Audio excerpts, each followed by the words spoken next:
রবিবাসরীয় প্রচার জমজমাট, তবে হাওড়ার শ্যামপুরে হিরণের প্রচারে উত্তেজনা। বিজেপি প্রার্থীর বাইক মিছিল আটকালো পুলিশ। অনুমতি ছাড়াই বাইক মিছিল করার অভিযোগ। দীর্ঘক্ষণ রাস্তায় গাড়িতেই হিরণ চট্টোপাধ্যায়। হাওড়ার শ্যামপুরে হিরণের প্রচারে উত্তেজনার ছবি। বিজেপি প্রার্থীর বাইক মিছিল আটকালো পুলিশ। আমাদের সঙ্গে রয়েছেন প্রতিনিধি সন্তু।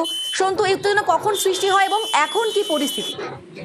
দেখো, শ্যামপুর বিধানসভায় কিন্তু প্রথম প্রচার শুরু করলেন কাজে নাউলের একটি কালী মন্দিরে দিয়ে, তারপরে কিন্তু তার শ্যামপুরে যে শীতলা মন্দির আছে সেখানে কিন্তু পুজো দিয়ে যাওয়ার কথা। তার মাঝে কিন্তু শ্যামপুরের যে জাওড়া এলাকা, সেই জাওড়া এলাকাতে কিন্তু তার গাড়ি বা বাইক মিছিল আটকায়। সেটা পুলিশের দাবি যে কোনো অনুমতি ছাড়াই কিন্তু এই বাইক মিছিল করা হচ্ছিল। যদিও এই নিয়ে যখন আমরা শ্যামপুরের বিজেপি প্রার্থী হিরণময় চট্টোপাধ্যায়ের সাথে কথা বলি, তিনি জানান যে এখানে পুরো বিজেপির পতাকা ছাড়াই কিন্তু উৎসাহী কর্মীরা তারা বাইক নিয়ে এসেছিলেন। তার এখানে কোনো ব্যাপার নেই, তিনি মাত্র প্রচার করেননি, তিনি পুজো দিতে যাচ্ছিলেন মন্দিরে। তার সত্ত্বেও কিন্তু তাদের গাড়ি আটকেছে এবং দীর্ঘক্ষণ কিন্তু রাস্তার মাঝেই কিন্তু হিরণ চট্টোপাধ্যায় বসেছিলেন। তারপর কিছুক্ষণ পর পুলিশের সাথে কথাবার্তা বলার পরে এই মুহূর্তে তার গাড়ি ছেড়ে দিতে তিনি শ্যামপুরে শীতলা মন্দিরের উদ্দেশ্যে গিয়েছেন। বেশ, ধন্যবাদ।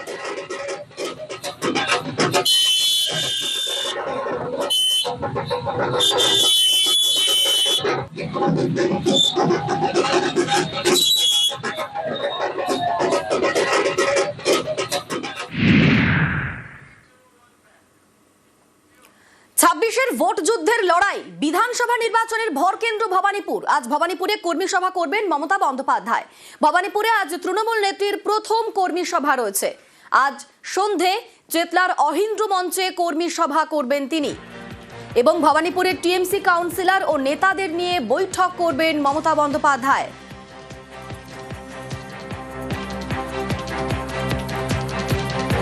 এই মুহূর্তে আমাদের সঙ্গে সরাসরি রয়েছেন প্রতিনিধি আবির। আবির, এবারের নির্বাচনে একেবারে ভরকেন্দ্র হচ্ছে ভবানীপুর এবং সেখানেই আজকে বৈঠক করবেন তৃণমূল নেত্রী।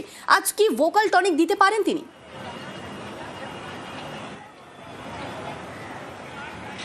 প্রথমে তোমাকে জানাই যে মমতা বন্দ্যোপাধ্যায়ের সাথে আজকের এই নির্বাচনী কর্মী সভাতে উপস্থিত থাকবেন অভিষেক বন্দ্যোপাধ্যায়, তিনিও।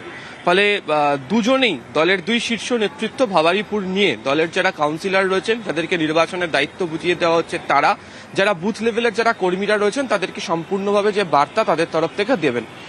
2021-এ গোটা রাজ্য জুড়ে বিধানসভা নির্বাচনের প্রচারে তৃণমূল কংগ্রেসের যে ট্যাগলাইন তৈরি হয়েছিল সেখানে উল্লেখিত ছিল হচ্ছে বাংলা নিজের মেয়েকেই চায়, এবং সেই ট্যাগলাইনের ওপর ভরসা করে থিম সং বিভিন্ন জায়গাতে যে প্রচার সেটা গোটাটা পরিকল্পনা করে এগোয় হচ্ছে তৃণমূল।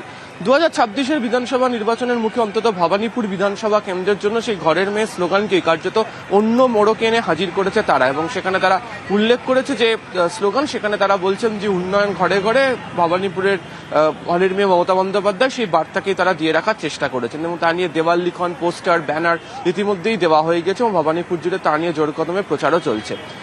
গত বৃহস্পতিবার দিনকে সুব্রত বক্সির যে অফিসে যখন বৈঠক হয়, সেই বৈঠকে একদম নির্ধারিত করে দেওয়া হয়েছিল যে কাউন্সিলররা কি করবেন প্রচারে, BLA 2 যারা রয়েছেন তাদেরকে কি গুরুত্ব নিতে হবে, বুথের যারা রয়েছেন তাদেরকে কি গুরুত্ব দিয়ে তাদেরকে চলতে হবে। আজকে কার্যত দুজনেই পেপ টক দেবেন, এবং যেহেতু তারা দুজনেই প্রচারে বেরিয়ে পড়ছেন, গোটা রাজ্য জুড়ে তারা প্রচারে ব্যস্ত থাকবেন। ফলে এই নির্দিষ্ট বিধানসভা, যদিও এটা তাদের হোম টার্ফ, এটা তাদের নিজেদের ঘরের মাঠ, সেই ঘরের মাঠে কি করে বাড়ি বাড়ি গিয়ে প্রচার করার ক্ষেত্রে সময় দেবেন হচ্ছে দলের নেতা কর্মীরা। দ্বিতীয়ত হচ্ছে, যদি বেশ কতগুলো নির্বাচন, বিধানসভা হোক, লোকসভা হোক, পুরসভা হোক, ভবানীপুরের উপনির্বাচন লক্ষ্য করা যায়, তাহলে দেখতে পাওয়া যাবে যে বহুদলের যারা ভোটাররা রয়েছেন তাদের ভোটদানের হার অনেকটা কম, অনেকে আসতে চান না। কিন্তু এবারে নির্বাচনে যেহেতু এখনো পর্যন্ত ওই নির্দিষ্ট বিধানসভাতে প্রচুর মানুষের নাম বাদ গিয়েছে, ফলে এই বহুতলের ভোটারদেরকে নিয়ে আসা, তারা যাতে ভোটের লাইনে আসতে পারেন এবং কেন তাদের ভোট প্রয়োজন, তাদের জন্য কি কাজ করা হয়েছে, সেই বার্তাও পৌঁছে দেওয়ার জন্য বিশেষ ব্যবস্থা নেওয়া হচ্ছে। ফলে সব মিলিয়ে একেবারে বুথ লেভেলের যারা কর্মী, যারা মূলত একদম মানুষের বাড়ি বাড়ি পৌঁছে গিয়ে প্রচার করবেন, তাদের কি ভূমিকা পালন এবং কিভাবে তারা এই প্রচার পর্বকে এগিয়ে নিয়ে যাবেন, সেটাকেই মূলত পেপটকের আকারে আজকে মমতা এবং অভিষেক বন্দ্যোপাধ্যায় উভয়ই রাখতে চলেছেন এই ভবানীপুরের কর্মী সভা থেকে। বেশ, নজর থাক। ধন্যবাদ আবির।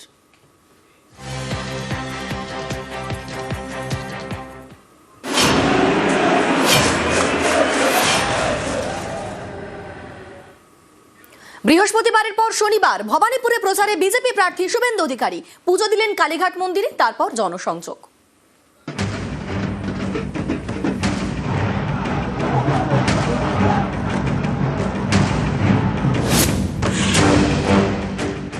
মানুষ পরিবর্তনের পক্ষে, প্রত্যাবর্তনের পক্ষে নয়।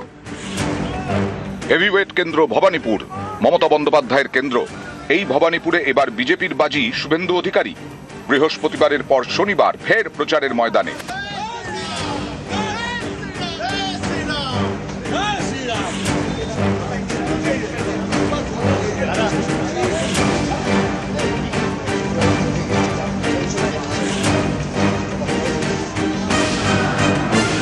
এদিন কালীঘাট মন্দিরে পুজো দেন শুভেন্দু অধিকারী।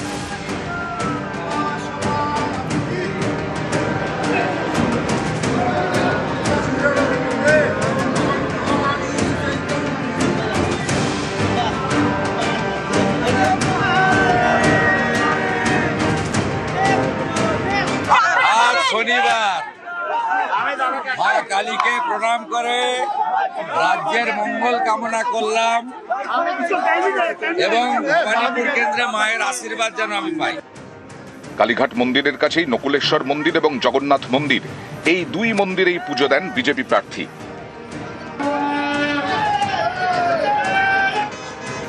এরপরেই শুরু জনসংযোগ। বিজেপির প্রবীণ নেতাকর্মীদের বাড়ি যান, কথা বলেন। কর্নেল সব্যসাচী বাগচির বাড়িতেও যান। এরা এখানে জনসংঘের সময় থেকে অনেকেই ভারতীয় জনতা পার্টি, এদের আশীর্বাদ ছাড়া এই যে মিশন সম্পূর্ণ হতে পারে। 8 জন বিশিষ্ট কার্যকর্তার বা আমাদের অভিভাবক সমনেতৃত্বের বাড়িতে পৌঁছানোর চেষ্টা করেছি। প্রথমে সাগরজির বাড়িতে গেছি, তারপরে নারায়ণজি জৈনজির বাড়িতে গেছি, এখন ওমপ্রকাশ মিশ্রজির কাছে আশীর্বাদ নিলাম। কাকদ্বীপ থেকে কোচবিহার, দার্জিলিং থেকে দীঘা বর্ণময় করে তুলুন এবারে রামনবমীকে। ভবানীপুরে জনসংযোগ। এই সময় সুর চড়ান এক ব্যক্তি। দিদি আমাদের সবকিছু, আপদ বিপদ সবকিছু দিদি। এর জবাবও দেন শুভেন্দু অধিকারী। গণতান্ত্রিক দেশ, গণতান্ত্রিক দেশ, সবাই সবার মত প্রকাশ করতে পারে। ভবানীপুরে যদুবাবুর বাজারে ভোলানন্দ আশ্রম। জনসংযোগ সেরে আশ্রমে যান শুভেন্দু অধিকারী, কথা বলেন সাধু সন্তদের সঙ্গে।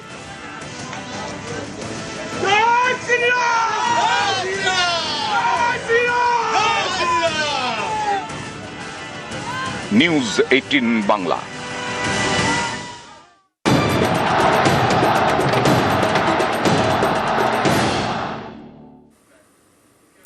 প্রার্থী ঘোষণা হওয়ার পর থেকেই প্রচার চলছে জমজমাট, আর এবার প্রচার শুরু করবেন মমতা বন্দ্যোপাধ্যায়। তবে উত্তরবঙ্গ থেকেই প্রচার শুরু মমতা বন্দ্যোপাধ্যায়ের। বুধবার থেকে জেলায় জেলায় নির্বাচনী প্রচারে তৃণমূল নেত্রী। ঠিক কিরকম কর্মসূচি রয়েছে তৃণমূল নেত্রীর, আমাদের সঙ্গে রয়েছেন প্রতিনিধি সোমরাজ বন্দ্যোপাধ্যায়। সোমরাজ, তবে বুধবার থেকেই জেলায় জেলায় নির্বাচনী প্রচার শুরু করছেন মুখ্যমন্ত্রী মমতা বন্দ্যোপাধ্যায়, তেমনটাই তৃণমূল কংগ্রেস সূত্রে জানা যাচ্ছে। বুধবার থেকেই নির্বাচনী প্রচার শুরু করা হবে এবং সেক্ষেত্রে উত্তরবঙ্গের নকশালবাড়ি, ডাবগ্রাম, ফুলবাড়ি এবং ময়নাগুড়ি এই 3 বিধানসভা কেন্দ্রে নির্বাচনী সভা করবেন মুখ্যমন্ত্রী মমতা বন্দ্যোপাধ্যায়। অর্থাৎ বুধবার থেকে মমতা বন্দ্যোপাধ্যায় যে নির্বাচনী প্রচার শুরু করছেন তা উত্তরবঙ্গের 3 বিধানসভা থেকে। প্রথমত হচ্ছে নকশালবাড়ি, দ্বিতীয়ত ডাবগ্রাম, ফুলবাড়ি এবং তৃতীয়ত ময়নাগুড়ি। বুধবার এই 3 বিধানসভা কেন্দ্রে নির্বাচনী সভা করবেন মুখ্যমন্ত্রী মমতা বন্দ্যোপাধ্যায় এবং তার জন্য মঙ্গলবার দুপুরের পরেই উত্তরবঙ্গের উদ্দেশ্যে রওনা দেবেন বলেই তৃণমূল কংগ্রেস সূত্রে জানা যাচ্ছে। বৃহস্পতিবার তিনি দক্ষিণবঙ্গে চলে আসবেন এবং যেটা তৃণমূল কংগ্রেস সূত্রে জানা যাচ্ছে, বৃহস্পতিবার পাণ্ডবেশ্বর ও দুবরাজপুর এই 2 বিধানসভা কেন্দ্রে নির্বাচনী জনসভা করবেন মমতা বন্দ্যোপাধ্যায়। প্রাথমিকভাবে বুধবার এবং বৃহস্পতিবার মিলিয়ে মোট 5টি নির্বাচনী জনসভা করবেন মমতা বন্দ্যোপাধ্যায়, তেমনটাই তৃণমূল কংগ্রেস সূত্রে জানা গিয়েছে। ইতিমধ্যেই 2 দিনের সূচি চূড়ান্ত করা হয়েছে মুখ্যমন্ত্রী মমতা বন্দ্যোপাধ্যায় বলেই তৃণমূল কংগ্রেস সূত্রে জানা যাচ্ছে। ফলত বুধবার থেকেই মমতা বন্দ্যোপাধ্যায় তার নির্বাচনী সভা শুরু করছেন এবং বুধবার থেকে উত্তরবঙ্গ দিয়ে তার নির্বাচনী সভা শুরু করলেও তিনি বৃহস্পতিবার দক্ষিণবঙ্গে চলে আসছেন এবং বুধবার রাতেই তিনি দুর্গাপুর চলে আসবেন। এসে বৃহস্পতিবার পাণ্ডবেশ্বর ও দুবরাজপুর এই 2 বিধানসভা কেন্দ্রে তার নির্বাচনী সভা করবেন। মঙ্গলবার তিনি কলকাতা থেকে উত্তরবঙ্গের উদ্দেশ্যে রওনা দেবেন, তেমনটাই তৃণমূল কংগ্রেস সূত্রে জানা যাচ্ছে। বেশ, ধন্যবাদ সোমরাজ।